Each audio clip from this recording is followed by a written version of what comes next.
Good morning, guys. Ayan. Papasok po tayo sa trabaho. Itsura ko. Wala na talaga akong ginanda dito sa video to. Kahit ito to siguro. So, ayan.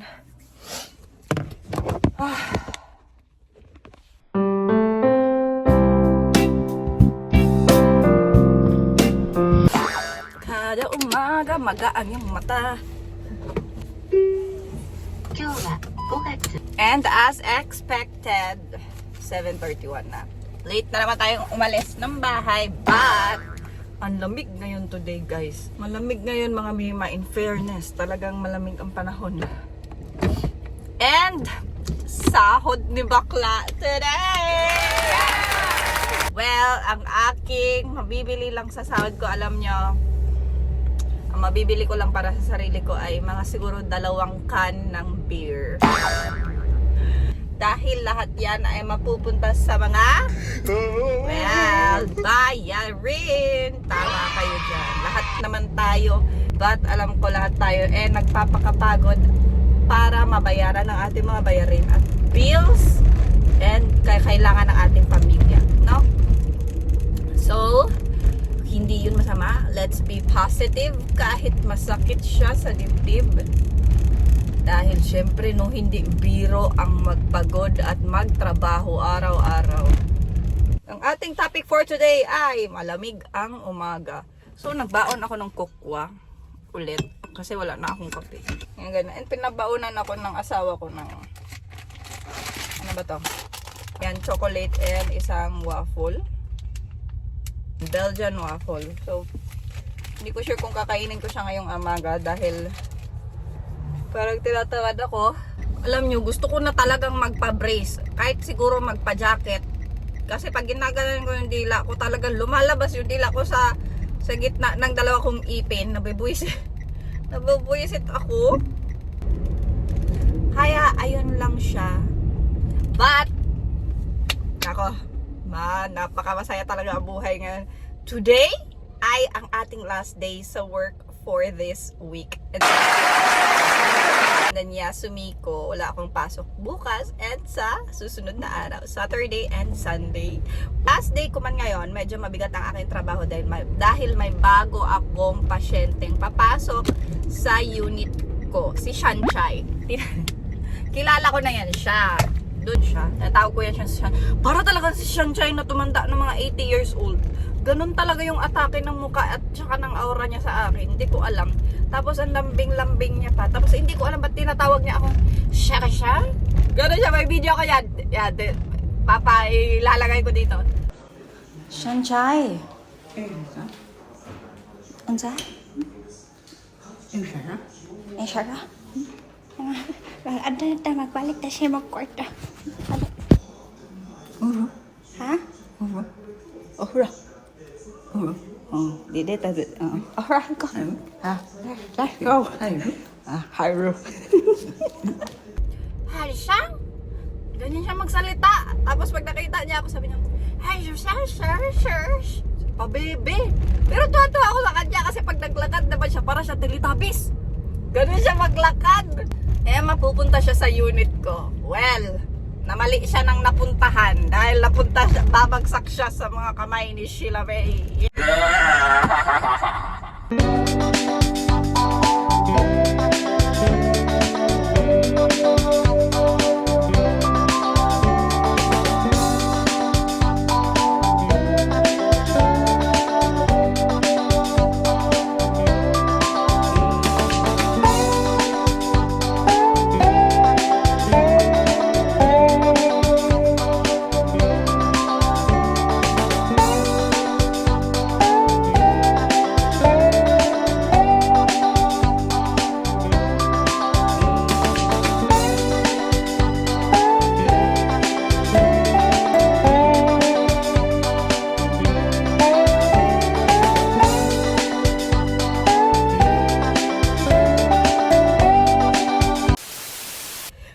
Natututo ako mag-crochet ngayon sa work dahil tinuturuan ako nung matanda kong isang pasyente na mag-crochet. At natutuwa ako kasi may nagagawa talaga ako, be. I love it. Yan. But today is our last day. And then may meeting kami mamayang hapon. Ayoko pa naman nagme-meeting, no? Kasi pag tatanungin ka, ano sa tingin mo ang magandang ganitohin? Ito, anong problema nito? Alam mo, pag ganon talaga sa... Next question, please. Thank you very much. Tapos pag sabi niya sa akin, kakali ko sa ano sa tingin mong gagawin dito para ma-prevent yung mahulog siya sa kama, ganyan. Well, thank you for that wonderful question. I think for that question, I'm gonna pass it to my next side of the story. Wala nang sinagot. Walang sinagot sa meeting. Ano ka sa tingin mo, yung pagkain nito, kailangan ba siyang, kailangan na ba soft na pagkain? Well, thank you for that wonderful question. For that question, I am not gonna answer it because I feel it is a little bit racist. Walang sinagot. Nagbigay pa nag-accuse. I feel that before you speak, it is better to think first before you click. Doon palang atake natin sa meeting mamaya. Gagawin ko yan. Tingnan natin kung hindi nila ako alisin sa meeting mamaya. Umalis ka dito, buwisit ka. Siguro. Okay, papasok na ako. Bye-bye, King!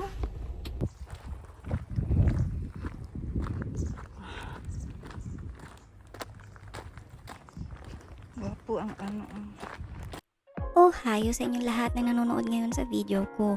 Ngayong araw nga ay pinagtatawanan ko yung sarili ko dahil hindi ako nakapag-ayos sa umaga.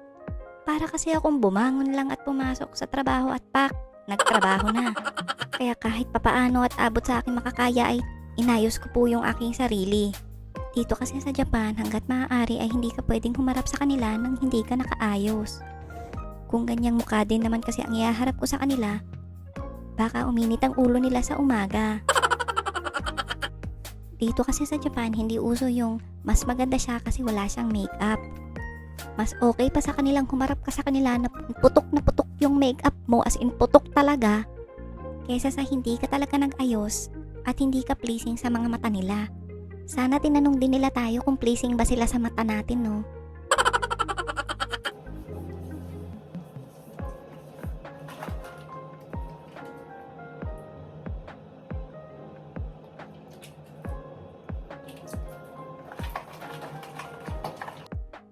Itong gamit ko na pangkilay ay nabili ko lang siya sa Daiso.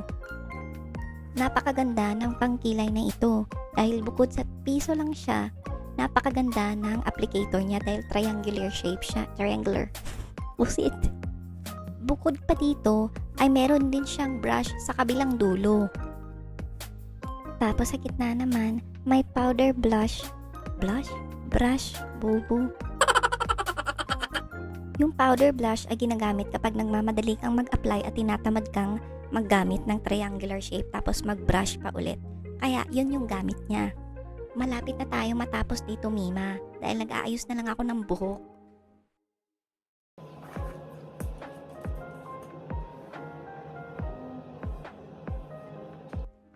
Ang gamit ko pala dito ay Honey Melt Matte Make Stick dito sa Japan. Hindi siya frizzy, hindi din siya sticky at napakabango niya pa sa buhok.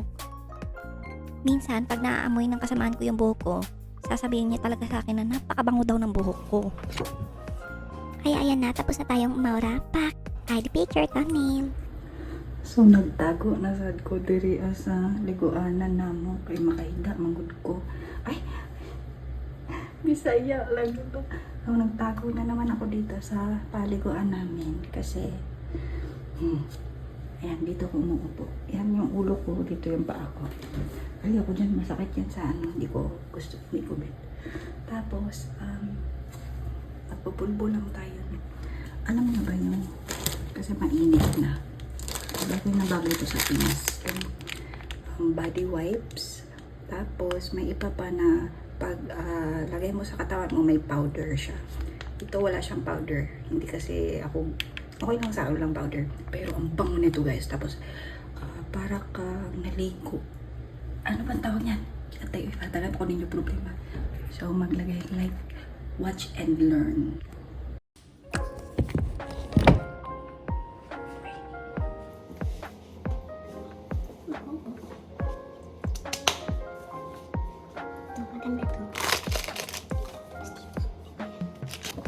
Ang kumalag. Powder. Oil kasi.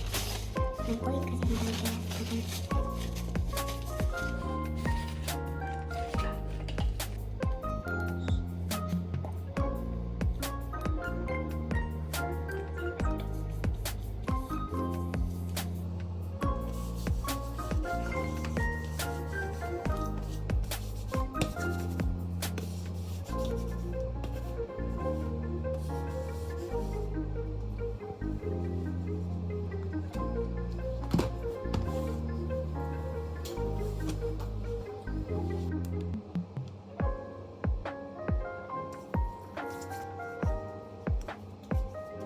Yan, ginagamit ko yan pag pumupupo ka sa mga public places. Isang spray lang, napakabango na ng pag-alis mo.